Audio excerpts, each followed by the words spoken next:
Okay. Hello, everybody. Thank you so much for joining us for the April edition of the Board for Operational Government Meteorologists webinar. My name is Matt Beitcher. I'm a lead meteorologist at the National Weather Service office in St. Louis, and I'm also a member of that board, BOGM for short.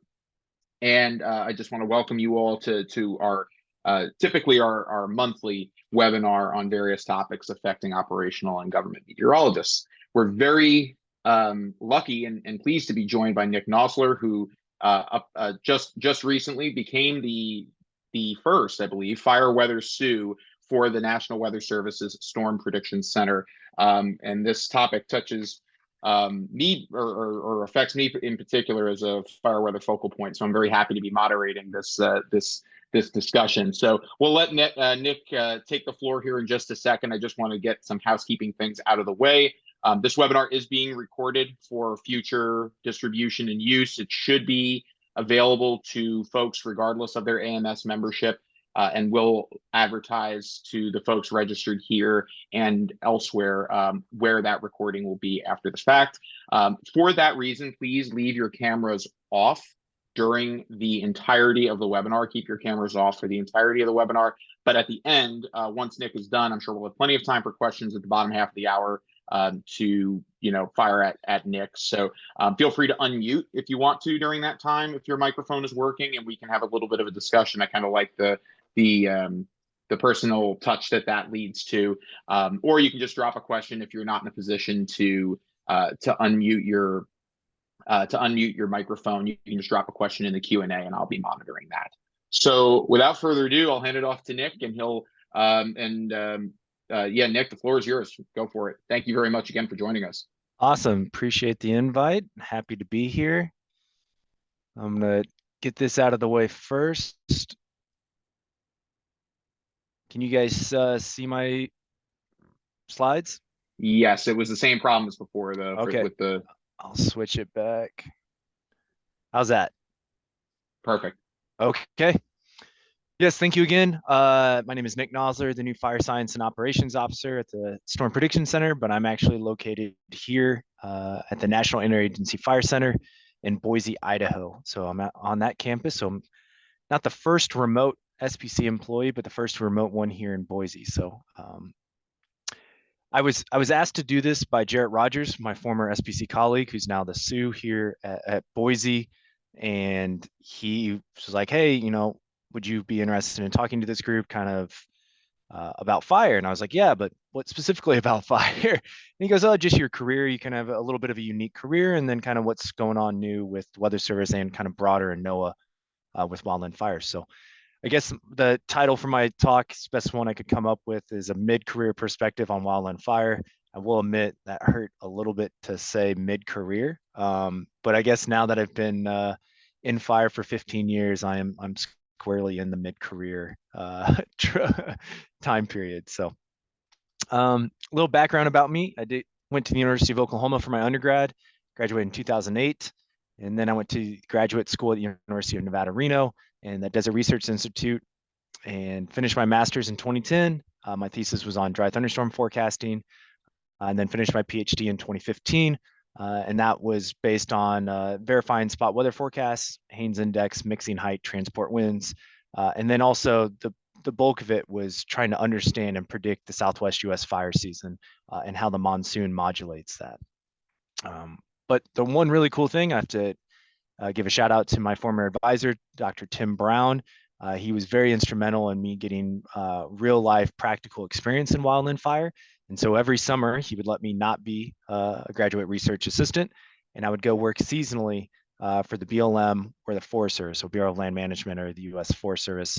And that changed my life and was really cool. So what sort of seasonal work did I do? I was actually hired as a fire logistics dispatcher at the Grand Junction Interagency Dispatch Center. Don Skronik, who's another mentor of mine, was always geeks out on fire danger and fire weather, and said, well, if you're willing to be a dispatcher, you can work on cool fire weather and fire danger projects on the side. And then also we'll get you certified as a wildland firefighter. So I worked there for 3 seasons. And that is a real life view from the windows of the dispatch center. You can see the book cliffs in the background, and the air tankers would take off right in front of you because you're located at the northwest end of the runway. And yeah, it was really cool working there. The views you couldn't beat, and then just learning so much about wildland fire. Dispatch centers, if you're unfamiliar, especially kind of at the local level, which this one was, the third tier, is they're the communications, logistics, and intelligence hubs for wildfires. So smoke reports come in, they go to the dispatch centers, they help dispatch the resources, and then if the responding units need additional resources or supplies or anything, that all works through the dispatch center. And it was really cool. You learned a lot about wildland fire and how everything works. A lot of terminology, a lot of steep learning curve. But yeah, it was an unbelievable experience. And working in Grand Junction in Western Colorado was really interesting because Western Colorado, as now it seems like many places in the West, had been touched with tragedy wildfires. The Battlement Creek fire in July of 1976, four firefighters were burned over and 3 died from their injuries. And an air tanker actually had crashed the day before with the pilot was killed during that crash. A lot of things kind of came out of this tragedy where, make sure everyone has proper PPE or personal protective equipment, really understanding your fire environment. There was a late frost or freeze that really killed off a lot of the oak and the brush.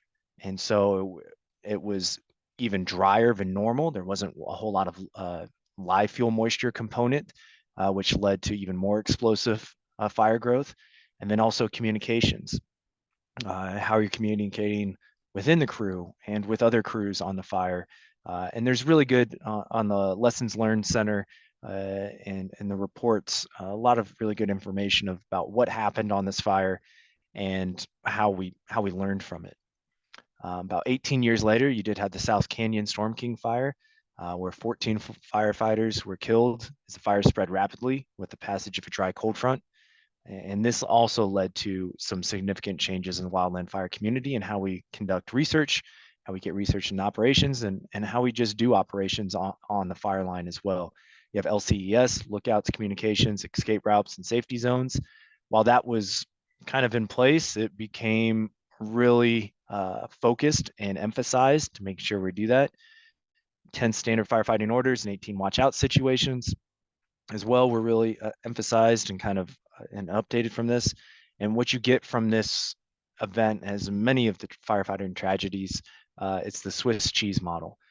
You have the holes of the cheese start lining up, and where 1, 2, 3, 4 seemingly unrelated happenings line up to where you can have something terrible happen, as it was with the 14 firefighter deaths. And so going there and seeing the photos, Fire on the Mountain is a good book about it. I'd also urge you to read the report and the lessons learned from the South Canyon fire. But this was taken from one of the firefighters as the fire was blowing up. You can see the very thick brush. That's as the fire was getting massive away from the fire. And then here's the aftermath, just absolutely nuked out hundreds, if not thousands of acres, on Storm King Mountain. And, having talked with some of the people, one of the people in particular that was on the fire, and going to the site and seeing the memorial and seeing, going through the tour of it, it really brings it home.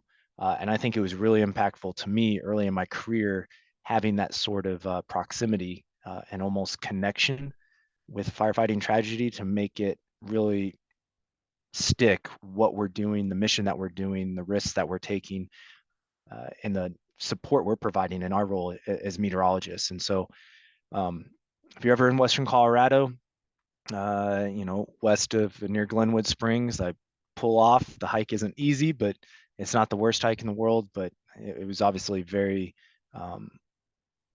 impactful on me and impactful on the wildfire community as well too.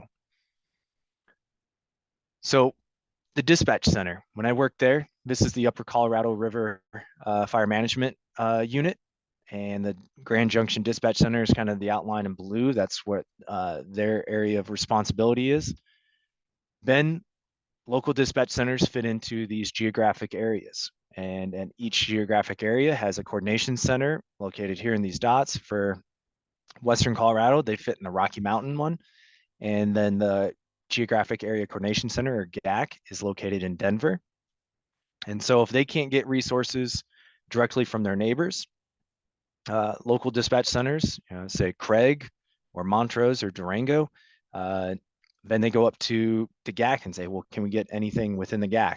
If they can't get anything, it goes up to the National Interagency Fire Center, or National Interagency Coordination Center, excuse me, here in Boise, Idaho, which is the national coordination system. And they're the ones that can push orders for like, hey, we need hose lay, we need engines, we need crews, we need helicopters, we need air tankers, and start moving those resources across the geographic area boundaries.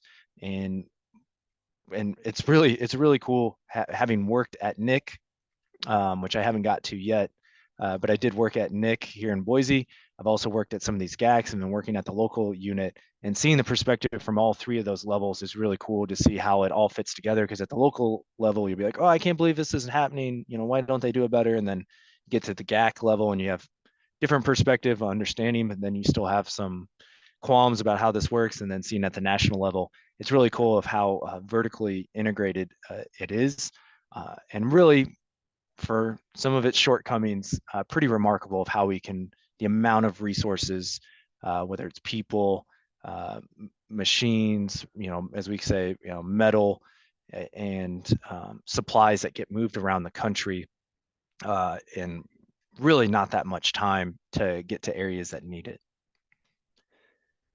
I did mention that I'm based here in Boise. That's where the National Interagency Coordination Center is, and it's on the NIFC campus, National Interagency Fire Center. We always say NIFC is a place, not an organization. It's because some people are like, oh, NIFC will handle that. Well, it's a place, it's a campus, much more than it is an entity or an organization. So I did mention that I worked at some of the GACs, and I also worked for predictive services while working in those GACs.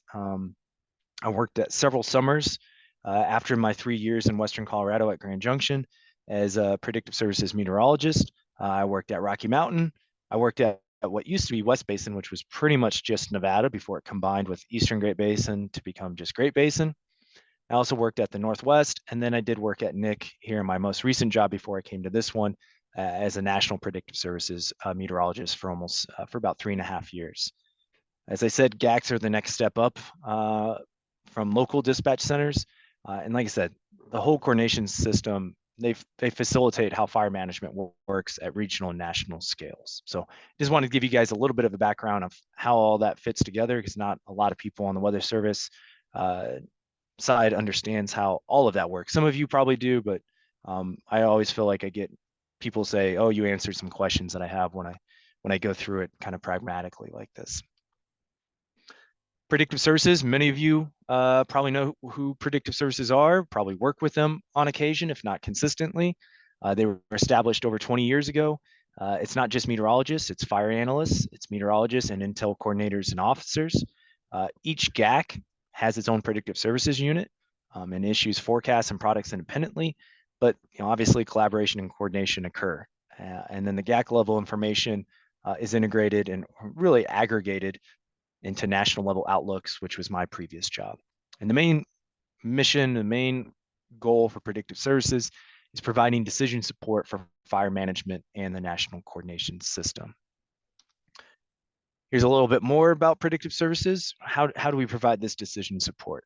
Briefings, forecast products with the goal of actionable intel. We're not making decisions, but we're hoping that we can provide the right information for decision makers to make informed decisions. A little bit more strategic, a little bit large scale, long term, and the primary focus is fire activity, resource tracking and intelligence, fuels, fire danger, fire weather and climate, and really trying to put everything together, everything integrating the fire environment with the resource side to say, here's where we know where the fires are. Here's the resources on them. Here are the resources available. Here's the resources you might need. Here's where we think the fires are going to be, where they're not going to be, and providing all that information in a package that helps fire managers make decisions and GAC, and center managers make decisions as well. You guys probably know all this, but I threw it in here. But here's some of the differences between predictive services and weather service.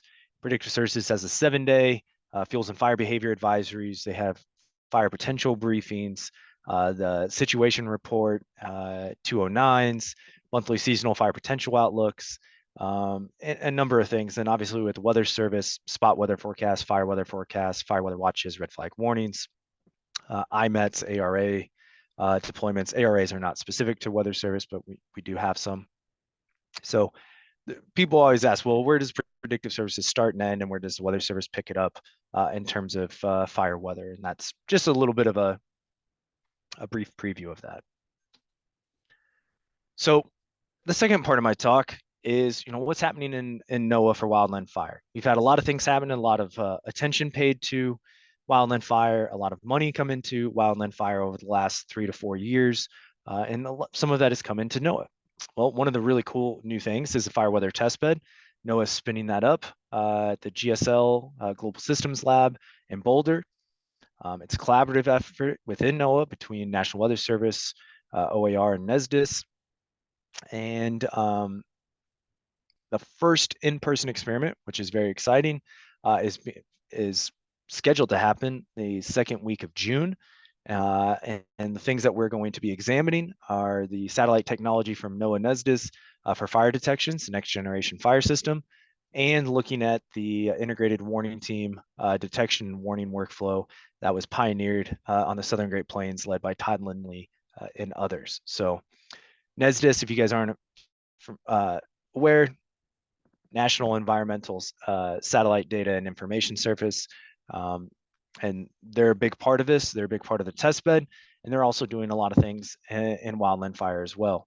They have the GOES-R and fire detection products, and they have JPSS imagery, new cap soundings. They're working on her smoke forecasts. More that they're providing inputs and collaborating on the her smoke forecasts. Obviously, that's done with someone else, but they are being very active in fire and using the resources that they have to bring to bear to help integrate all the satellite information that we have into our operations and helping us develop new tools to help us that are satellite based. Here's another thing I have to give Mike Pavlonis. I stole these last 2 slides from him, borrowed, stole. He knows that I'm using these, but it's really cool work that they're doing with the NGFS. They're also working on some development things of trying to detect pyro CBs and kind of predict them in the very short term as well too, and working on some other things with coupled fire atmosphere models, fuel moisture projects, short-term lightning guidance as well too. And so Mike Pavlonis, we'll give a plug to him. If you guys have questions about NESDIS and what they're doing in NOAA for wildland fire, he's the guy to talk to. And like I said, very exciting on what they're working on and what they're testing out. What else is happening? Well, within the weather service, or within kind of the land agencies and our partner agencies like Bureau of Land Management, U.S. Forest Service, Bureau of Indian Affairs, Fish and Wildlife, National Park Service, there's a lot of collaboration and coordination that's going on. NWS is now a member of the National Wildfire Coordinating Group. It was part of the Wildland Fire Mitigation and Management Commission, which came out with a host of recommendations on how to improve. That was directed by President and Congress. And then we're also working with those agencies through the Federal Fire Management Board to work with predictive services to work on what we have deemed the long-term plan to better integrate fire environment decision support services. So there's a lot of really cool research. There's a lot of really cool tools out there. But the problem is we don't have a great way of vetting or evaluating those in a formal manner, and then integrating them together and then supporting them operationally across the agencies. And so we're really working hard to do that. Fire Weather Testbed and NESDIS's program is pieces of the puzzle to help solve that. But we are aware of it and still working towards that. when you think of NWS and fire, most people think of the IMET program, at least if you're within fire, which, I'm an IMET trainee now, which is really cool. I was joking with some colleagues here that the reason why I got into fire is because I heard about the IMETs, and now I'm 15 years, almost halfway into my career, and now I'm finally becoming an IMET now that I'm back with the Weather Service. First dispatch, I believe, it was in 1928, so now we're approaching 100 years, but they've been providing weather support for wildland fire for over 100 years, and it's obviously evolved, modernized, and grown since then. Typically, there's about 100 to 200 IMET dispatches per year. We have around 90 qualified IMETs and around 30 or so trainees. On the fire, they work closely with fire behavior analysts on the incident management teams to kind of give you that full picture of the fire environment, of what's to be expected, not only for that day, but the coming days. And here is the AIMERS locations. AIMERS is kind of what we call the kit that we use when we go out on fires. And so we now have more AIMERS locations and more AIMERS kits due to increased funding. And so, we've seen a good plus up and an emphasis and prioritization of the IMET program over the last few years, which has been sorely needed because there's been increased demand put on the program, and it's completely voluntary. And Larry will probably slap me if I don't say this, but even as stretched thin as we've been in years past, we've never turned down an assignment. Anytime there's a request, we've gotten, rustled someone up to fill that request, and we're very proud of that. And I wanted to make sure I said that, so in case Larry hears about this, that I said we're handling our business, so now we have more resources to do even better because that increased demand is here. Some of that's due to prescribed fires. Some of that is due to now pretty much every type 1 or 2, now called complex incident management team, orders IMETs now, and even some type 3 fires are starting to order IMETs. And so more and more IMETs are being requested and for longer periods of time and in more times of the year. And that's really being felt with prescribed fires too. Give a shout out to Scott, where I think that Scott's on the call, and that's not Julie, because I see Julie now too. Appreciate your graphic. It's really exceeded the staffing model from the 2000 NWS modernization or late 90s modernization to where now we have spot forecasts in excess of 30,000 a year compared to, it's almost doubled in 15 years in terms of spot forecast requests. And you can see in the blue line there, the number of prescribed fire IMET deployments, single digits. It rarely happened previously. Like it did happen, but not very much before 2020. And now that is going up, and just in the last couple of years, we've seen a huge increase, and that's not going away because land management agencies are really prioritizing prescribed fire and hazardous fuel treatments, and they're realizing how IMETs can be integral in helping them achieve those goals. And so they want to treat a whole lot more acres, which means they're going to need a whole lot more support, and that's what we're trying to staff to. And we're also, because of the increase in prescribed fire and lengthening of fire seasons or more deployments within fire season, there's really not much of an off season, or the off season is shrinking. And some of those increased resources, like myself, I was part of that. Up to 7 new positions at SBC were dedicated to fire. We haven't hired all of them yet. We've hired 3 out of the 7. I'm one of them. We've also increased the other people, headquarters staff, National Weather Service staff, from 3 to 6 here in Boise. We've increased funding for 21 positions and WFOs across the regions to help with IMET recruitment and availability.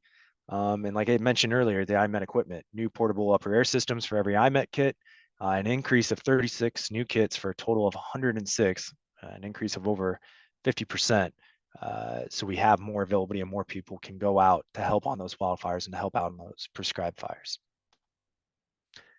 So fire environment decision support. Obviously, with me being in this job, and you guys heard a little bit about my history, I'm very passionate about it. And I feel like we need to do a much better job. Still another Larryism. When you go through S190, 290, 390, we teach you how the fire behavior triangle, the fire environment's all connected. However, when you get out into operations and in the field, it's much less so. And as Larry likes to say, here's a weather forecast, here's your fuels, here's a map, go make sense of it. And I think we need to do a better job of integrating the fire environment for decision support for wildland fire. And to do that, we have to break down silos. So the field isn't handed three pieces of information and then they have to make sense of it.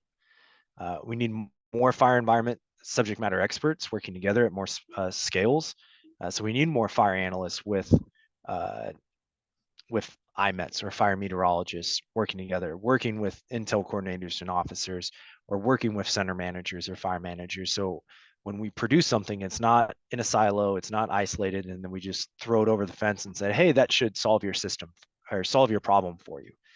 And so I think we just need to build that subject matter expertise, need to build that capacity because the wildfire problem is not going away and it's only going to grow. Just this year in Chile, 112 people died and over 1,000 homes destroyed in the Valparaiso region. I believe that was in early February. Canada last year burned almost 40 million acres, 3 times the previous record for annual acres burned, going back over 40 years. They had 140 pyrocumulonimbus pyrosobees last year just in Canada alone. Got to meet with some of my colleagues from Canada a couple weeks ago at a conference, and you could tell the impact that season had on them professionally and personally. And they said the country feels it as well too.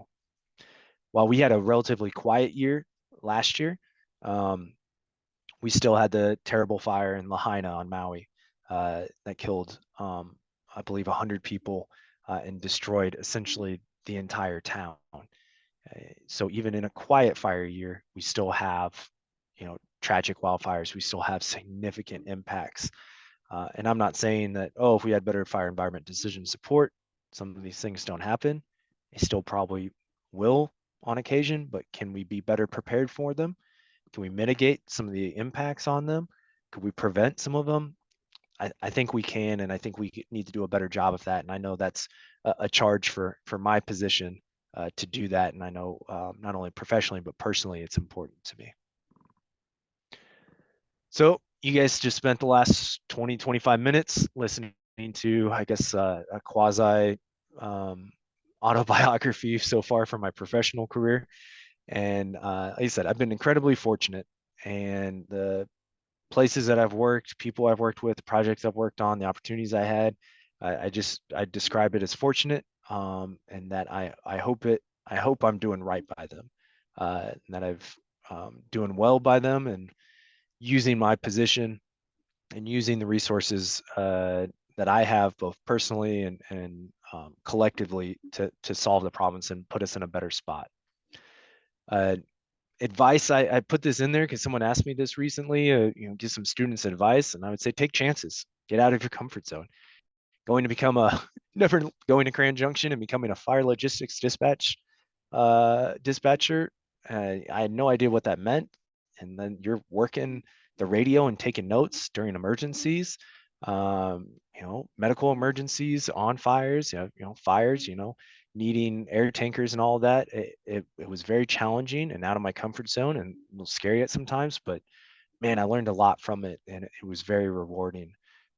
And I think the one thing that I've learned from all my experiences is something that I've been saying, I guess more often recently, is let the experts be the experts in what they're experts in, and just be open to learning. You don't have to be an expert in fire line tactics to be helpful in wildland fire. If you're a really good fire meteorologist, do that, and then you're going to help other people out. I do think we're kind of in a step change in terms of wildland fire, not only the environment, but the attention paid to it.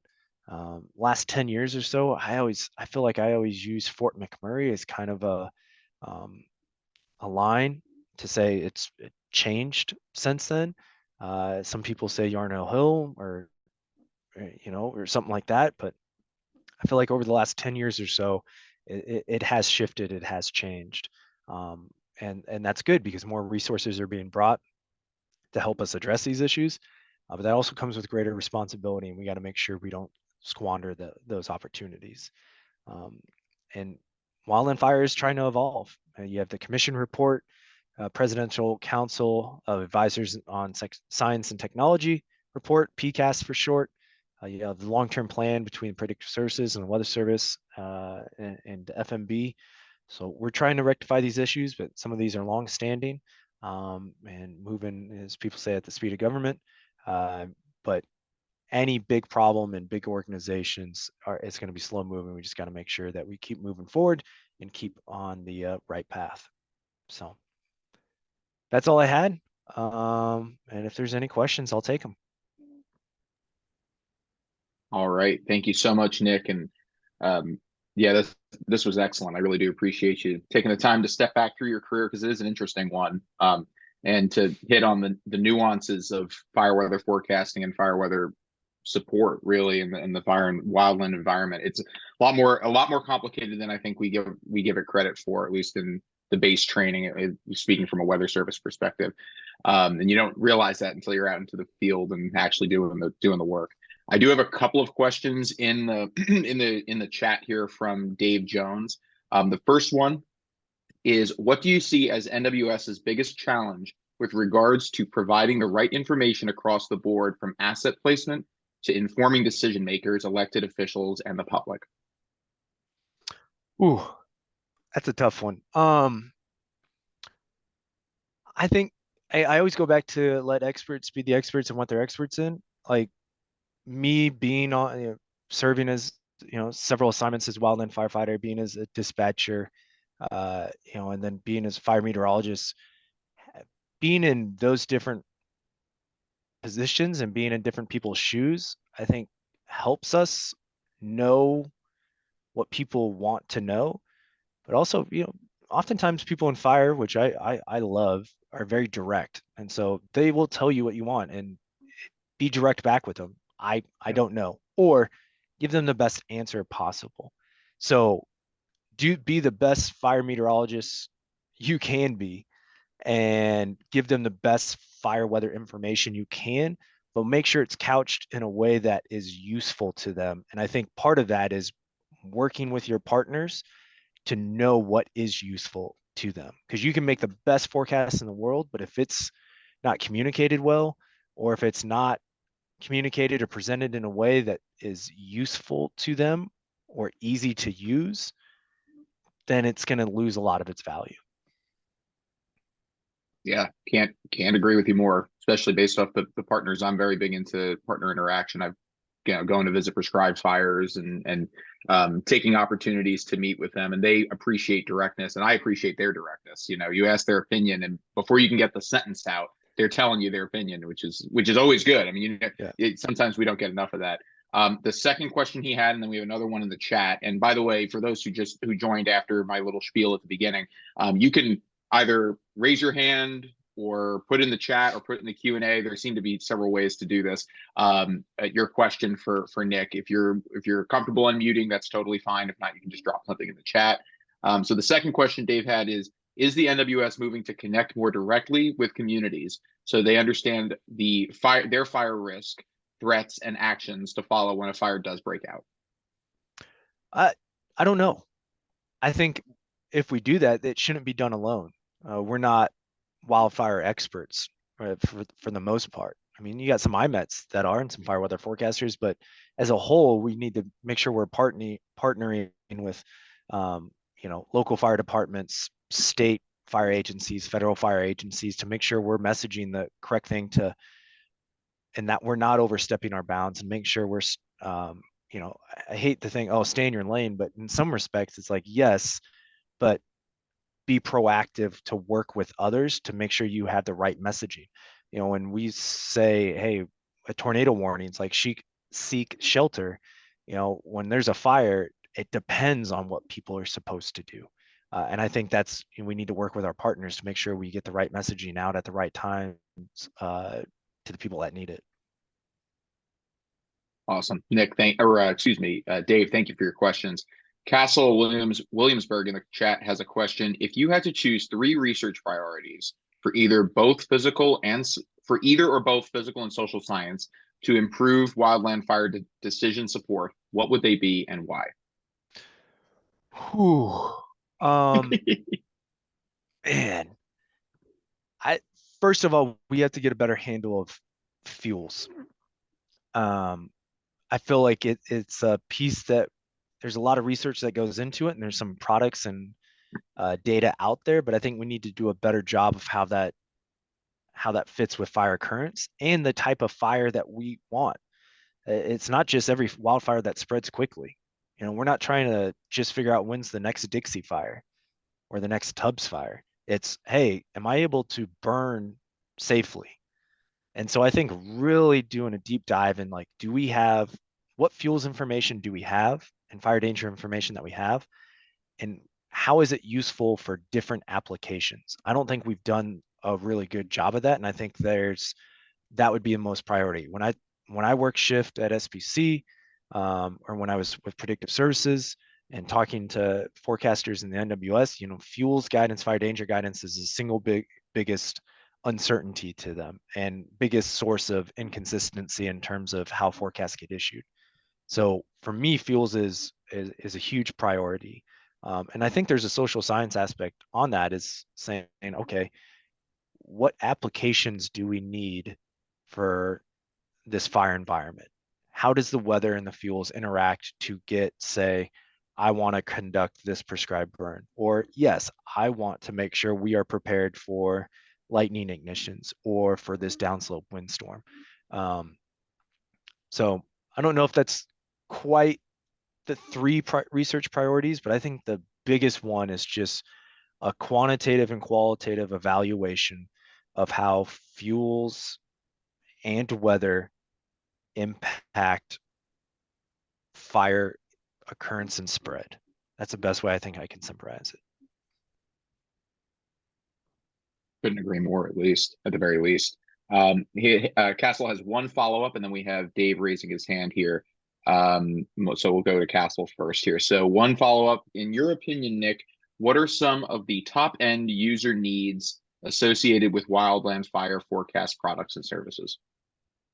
I had a colleague from Australia, Mika Peace, tell me a story from Black Summer there, you know, end of 2019, beginning of 2020, when she had a fire manager essentially say, I don't need, it's nice to know what the temperature is and the wind speed and RH, but like, what, what, where's the fire going to be and where's it going to spread to?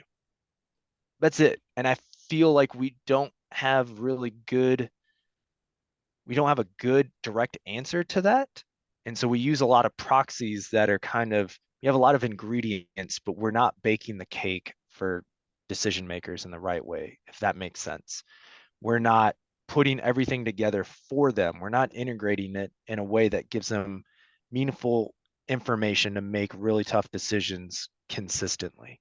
Saying, you know, one thing I learned in my previous job is it's not just where the fires are going to be or like where the bad fires are going to be, but where are they not going to be? Because then we can move resources from there. Or if we have fires on the landscape, but they're not going to go anywhere for the next week because the weather's going to be benign, that's really important to know.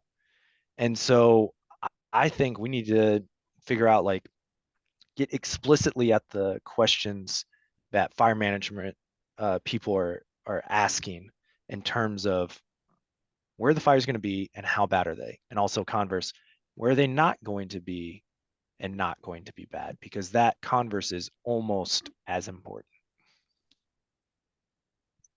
All right. Thank you very much, Nick and Castle. Dave, go ahead, and just a reminder, keep your camera off for the recording. Hi, can you hear me okay? Can hear you just fine. Go for it. Oh, great. Thanks. And Nick, thanks. Great presentation. Thanks for putting this off today. You kind of mentioned it before, but I wanted to dive in on this a little bit more about weather services in the future with related to wildland fire. You know, you started to talk about the tornado, right? There's a tornado warning out. It's headed this way. It's going to affect these communities.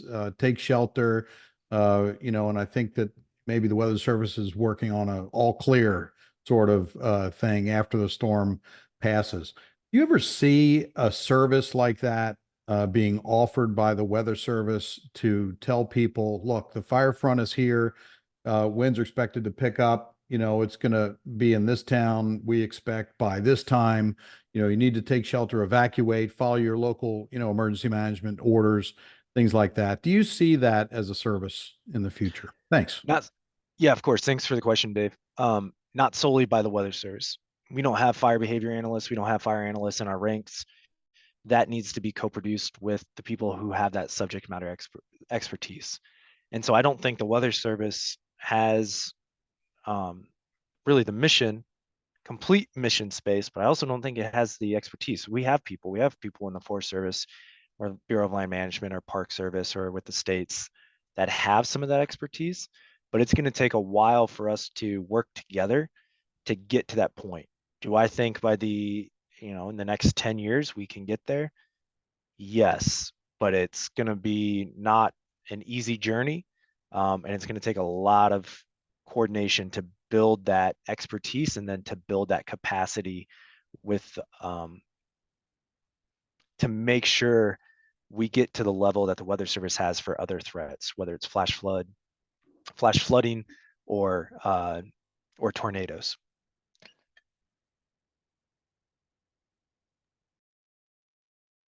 All right. Thank you very much, Dave. Appreciate that. Good question there.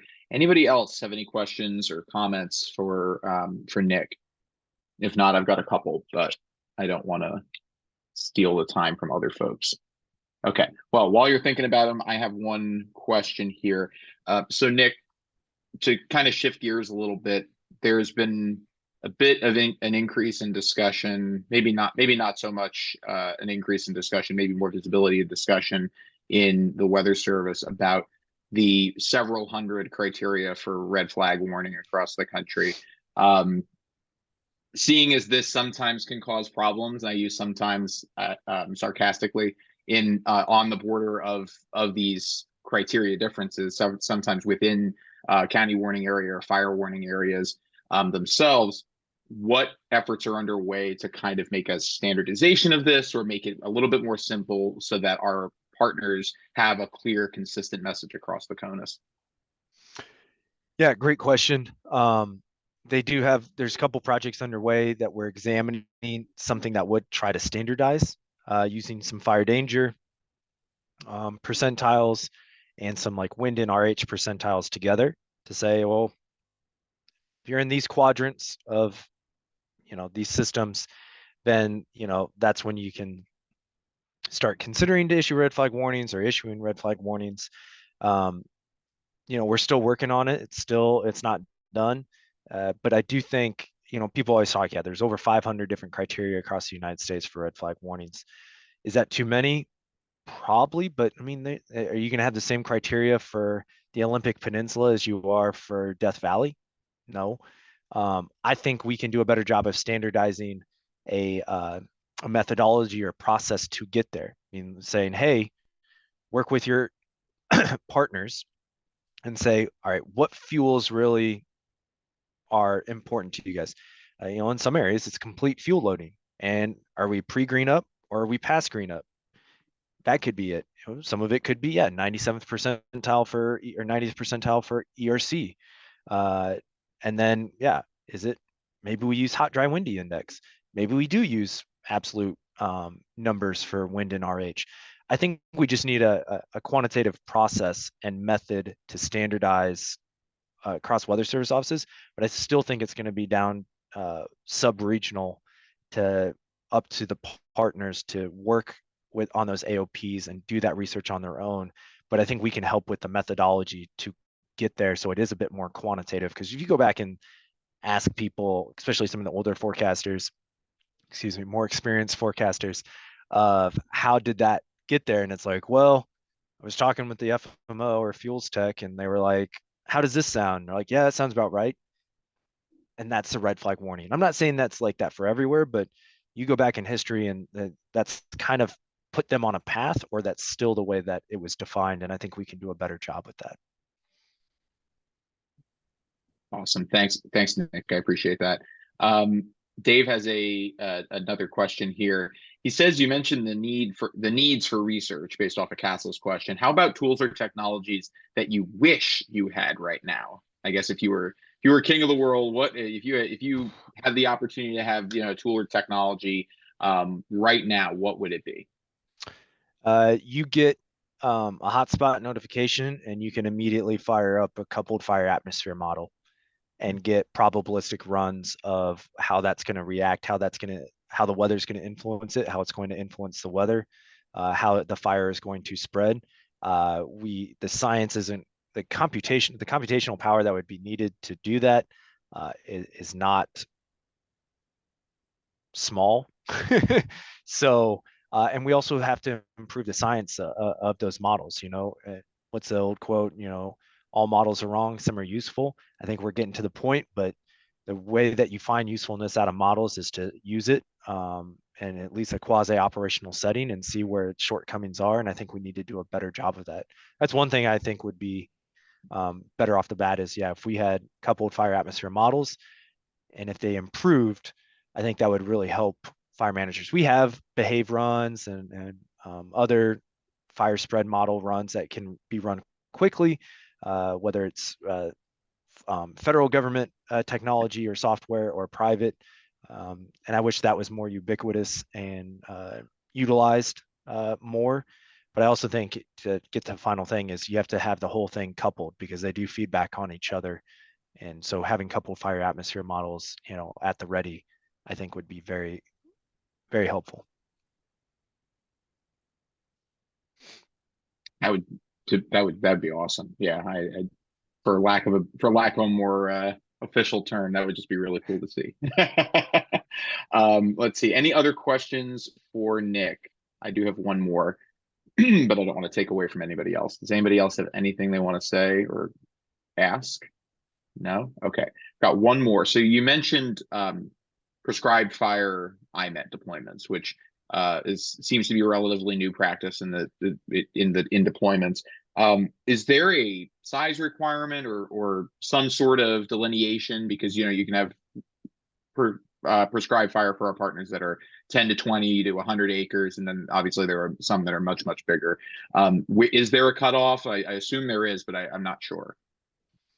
I don't think there's an official cutoff. Obviously, some of it comes down to cost. If it's a larger burn, they probably have a little bit bigger budget to pull it off. But then it falls into, IMET availability. If we don't have a lot of ongoing wildfire incidents, but we still have availability and people are close by and they want an IMET on there, that would get filled. Even if it's maybe if it's only a 10-acre fire.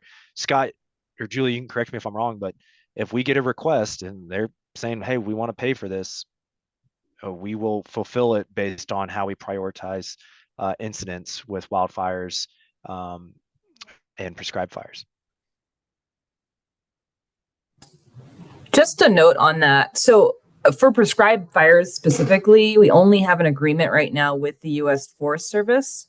So it does not, we cannot go out on prescribed fires for other agencies right now. So there does have to be contracts in place between the two agencies for reimbursement. So did the DOI one not get renewed, Julie? I'm sorry? The DOI one? Because I thought we had that in place last year. No, I was just looking through. No, I don't think we do have DOI. I don't think we ever did. I think it's always been Forest Service. Maybe Scott, do you know offhand? I was just looking at the Forest Service one the other day. That is correct. We haven't had a prescribed fire agreement with DOI, just Forest Service so far. But for wildfires, yes. But us prescribed fires are limited right now. Thank you, guys. Thank you. Yeah, thank you. Thanks for the clarification, and Nick, thanks for your answers. Dave's got another one. What are you hoping to come out from the next generation fire system at NGFS from NESDAS? I mean, I think it'd be really cool to have a dashboard that says, oh, hey, we detected this fire, and then build from there. That's when you can start automating things. What's the weather around it? Can we get a fire spread model going from it? How well are they detecting fires. How small, like what's the mean or median size of fires that they're detecting? What's the accuracy of that?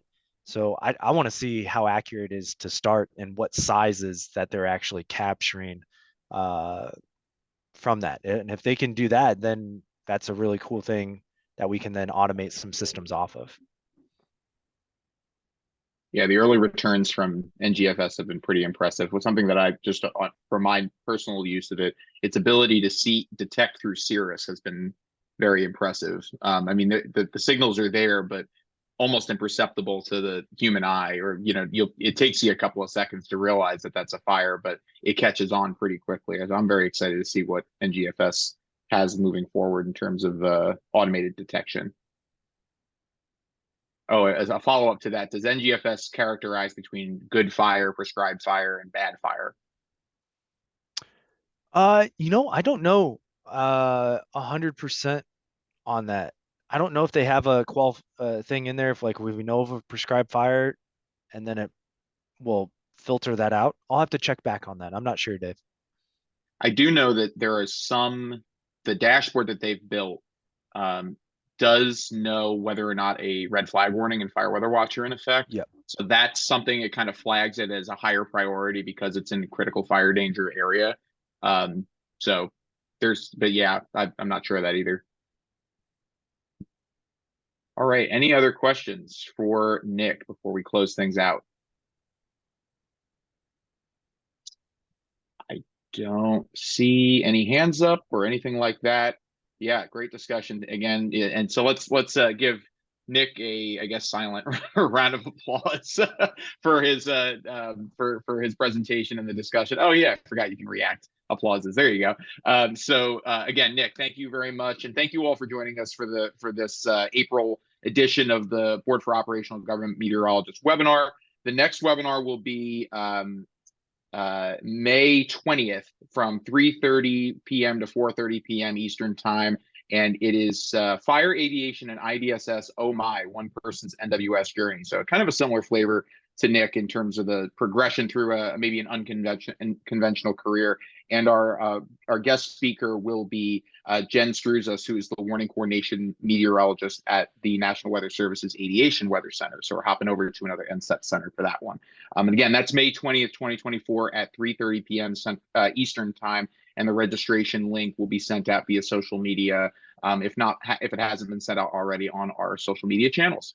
Until then, thanks a lot, everybody. Have a great rest of your day and week, and we'll see you again next time.